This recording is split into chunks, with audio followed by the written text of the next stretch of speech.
This speech I was actually kind of skeptical about giving, so I've been kind of like working it out for the earlier part of the day. Well, I have a 17-year-old nephew back in Mississippi. He's a high school senior. He's been accepted to Mississippi State. He's a good kid all around, but right about now he's kind of feeling himself. A couple weeks ago, I called my sister, his mom, and I could tell there was something in her voice that just wasn't right, so I asked her, what's wrong? Her reply to me was, this boy just has absolutely no respect for me. Like, really? I said, put him on the phone.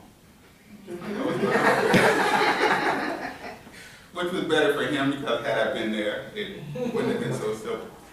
So he gets on the phone, he's upset too, and I ask him, what's wrong? With no regards to his sister, to my sister, his mom standing next to him, he says, I'm so sick of her. She's really getting on my nerve. I can't wait to get away from her.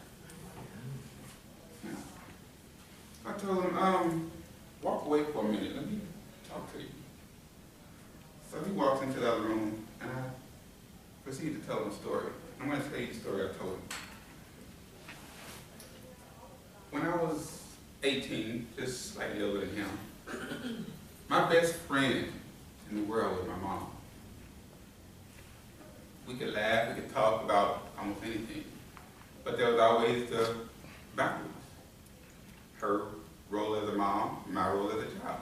We knew that. I never crossed it, never even thought of disrespecting her. When I graduated from high school that summer, I was going to just travel before I started school. Got on the bus, went to St. Louis, talked to my mom every day. Hey, yeah.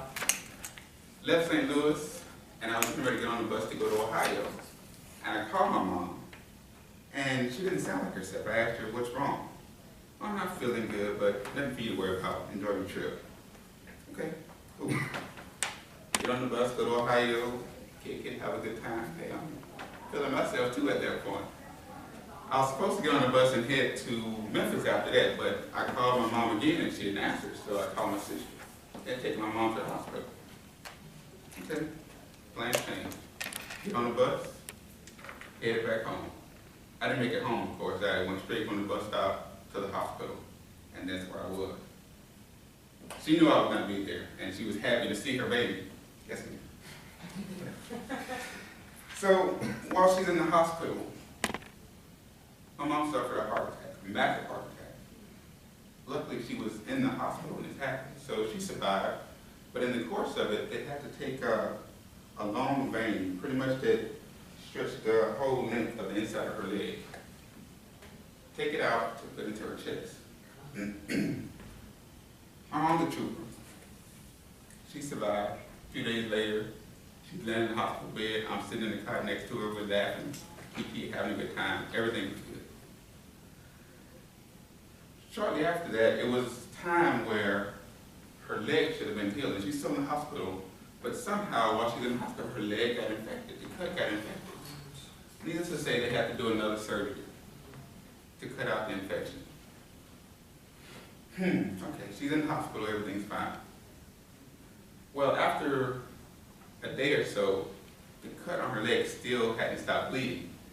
So the nurses had to pretty much, they decided to wrap her leg very tight and place this heavy weighted mat on top of it to try to stop the bleeding. But this hurt.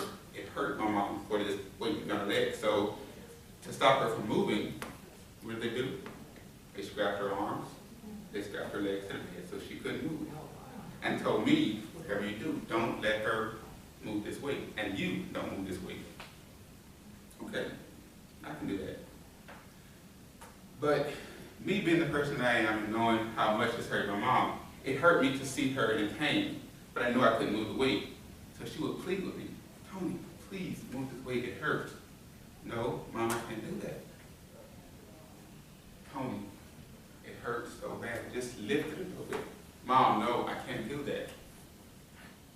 Tony, please, it hurts so bad. No, I said. Stop asking that. Now it hurts me, but I know I have to be firm with her because I can't move this weight. When I raised my voice and looked at my mom, the look in her eyes killed me. I mean, it was a look of sorrow, of hurt, of disappointment, of fear, disbelief, all in one look.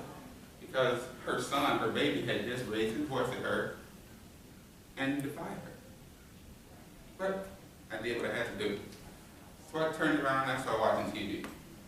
So I didn't have to look at her. She didn't ask me anything else. She got very quiet. She got still, didn't ask me anything else.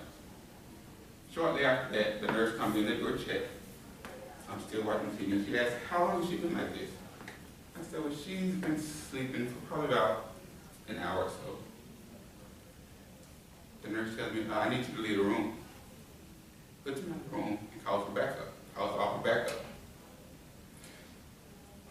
What I didn't know is that at that point, my mom had had an aneurysm. Between the time that I yelled at her and the time that the nurse came in, I'm thinking, she's had an aneurysm. She's in the hospital. They did emergency brain surgery. But she never recovered. She never came through that. I lost my mom. And it killed me for a long time to think that the person that I loved most, last thought of me, was yelling, angry at me. Killed me for a long time. But in time, I got over it. So I tell you, and I tell my nephew the story, not to make you sad, but to make him realize, be careful what you say to those you love. Because everything you say, you can't take it back. And you never know when your last conversation is literally going to be your last conversation. Be careful what you say because you just never know. Thank you.